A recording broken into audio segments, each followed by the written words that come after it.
You lost your parents at an early age. How did that loss shape who you are today?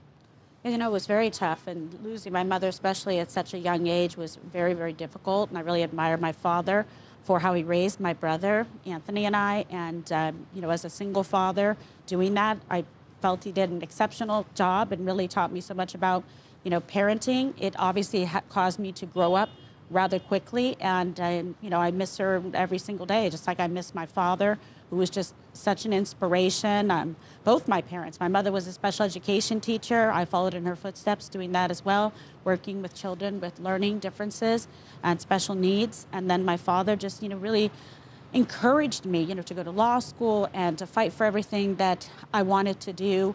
And he made me feel really good about myself and gave me, you know, that confidence to be able to take on challenges, new chapters, and fight for myself and for other people. He said that I was blessed being a great, you know, advocate, that I could do so much to help people in my life. And that's why I feel like I'm continuing on in those footsteps in a position essentially of public service, serving as the U.S. ambassador to Greece, the first female to do so. First female. Which is exciting. I think I'm the first Latina female to be in Greece. And so, you know, my friends loved it. Everyone was so excited and proud back home. And I had friends that made me, you know, T-shirts, and it said Greek-Arican, Greek Puerto Rican. So what do you think your parents would say to you right now? Oh, they're looking down from heaven saying, you know, way to go, Kimberly.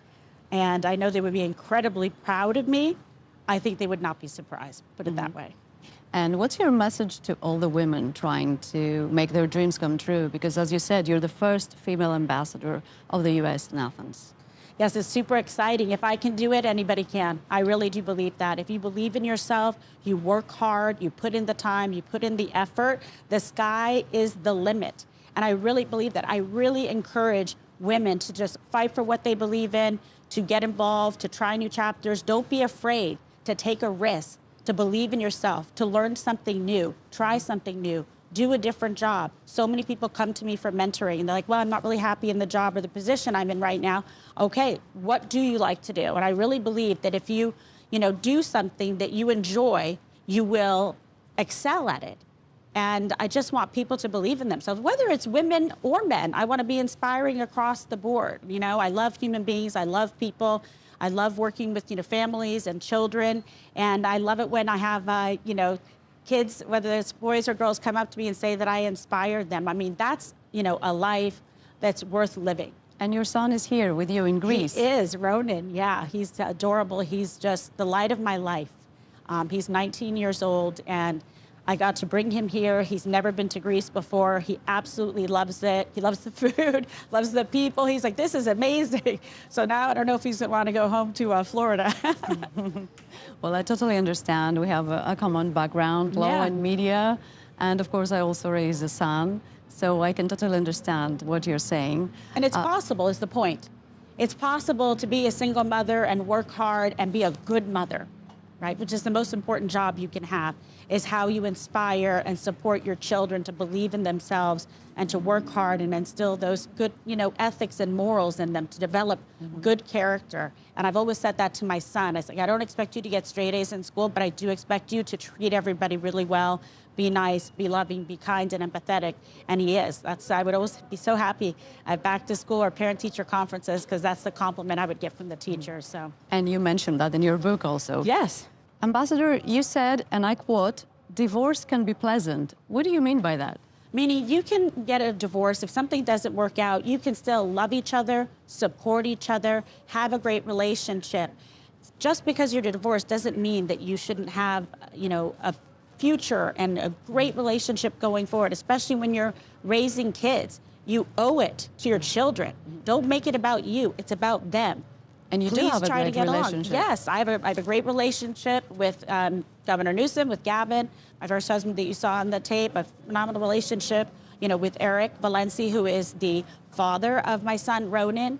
And it's just been a wonderful experience, 20 years of friendship. And the thing with me that I think people need to understand is that I don't abandon. I'm with you, I'm loyal, I'm with you for life. You can always count on me.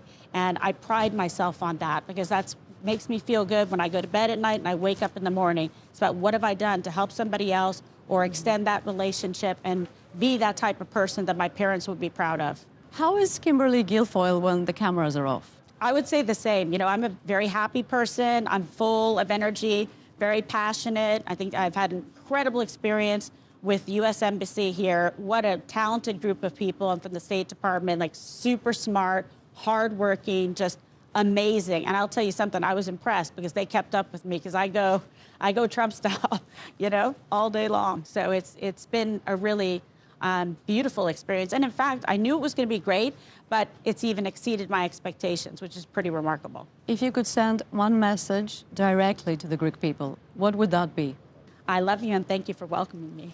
And I can't help but asking, what comes next? What does come next? I don't know how you beat U.S. Ambassador to Greece. So far, it's just been extraordinary, but I'm looking forward to new memories, new chapters. I've made some very good friends here already that has just been wonderful, the way they've kind of shown me the path and really facilitated this, you know, transition, moving from another country. So I just really applaud everyone in our embassy, too, that, you know, have chosen to serve and to sacrifice. And I think it's just, it's great. We've got an incredible team. We've got, what, 400 of us here working, including locals, that have been wonderful and instrumental in really enhancing our relationship.